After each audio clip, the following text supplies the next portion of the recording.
عام الحزن۔ حضرت رسول اکرم صلی اللہ علیہ وآلہ وسلم کی بعثت کا 10واں سال تھا کہ آپ کو اپنے دو عظیم محسنوں کی جدائی کا صدمہ برداشت کرنا پڑا۔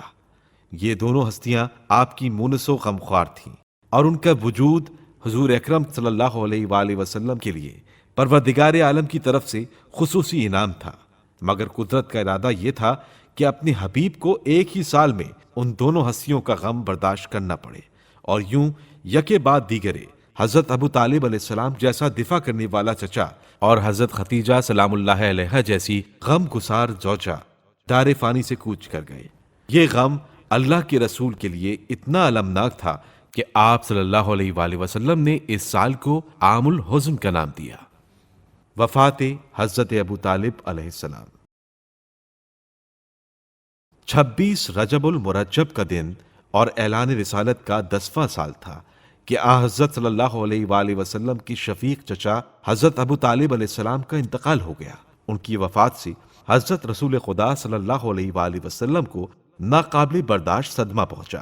ان کی ذات والا صفات حضرت رسول خدا صلی اللہ علیہ وآلہ وسلم کے لیے بہت بڑی ڈھارس تھی، اور وہ ہر مشکل میں سینہ سپر رہتے تھے۔ ان کا وقار دشمنوں کو کھلم کھلا ایذا رسانی سے روک رہا تھا۔ وہ ہر وقت جان و مال سے حضرت رسول خدا کی مدد کرنے کو تیار رہتے تھے۔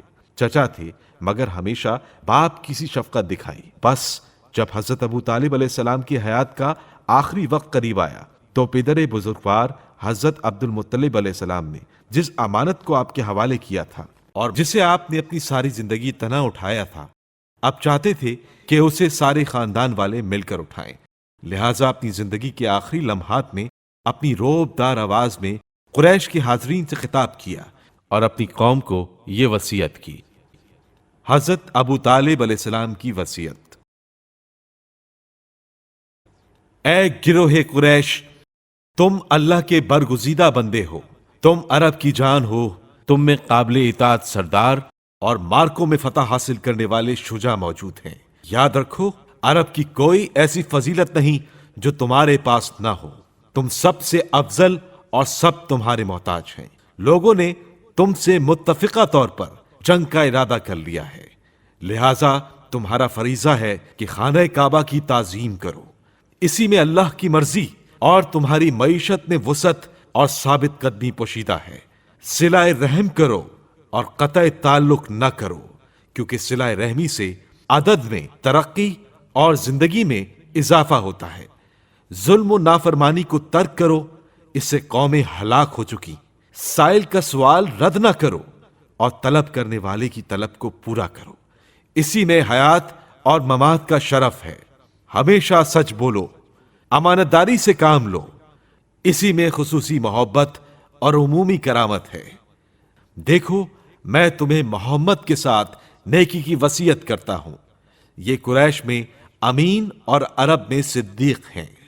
ان کا ایمان ایسا ہے جسے دل نے قبول کر لیا ہے۔ خدا کی قسم، میں دیکھ رہا ہوں کہ عرب کے فقراء، مساکین اور ضعیف و کمزور اس کے دین کو قبول کر کے اس کی عظمت کو بڑھا رہے ہیں۔ اس کے نتیجے میں قریش کے سرداران پست ہو رہے ہیں، ان کے گھر برباد ہو رہے ہیں، ان کے بزرگ محتاج نظر آ رہے ہیں۔ عرب اس محمد کے دوست ہوئے جا رہے ہیں اور اس کی قیادت کو تسلیم کر رہے ہیں۔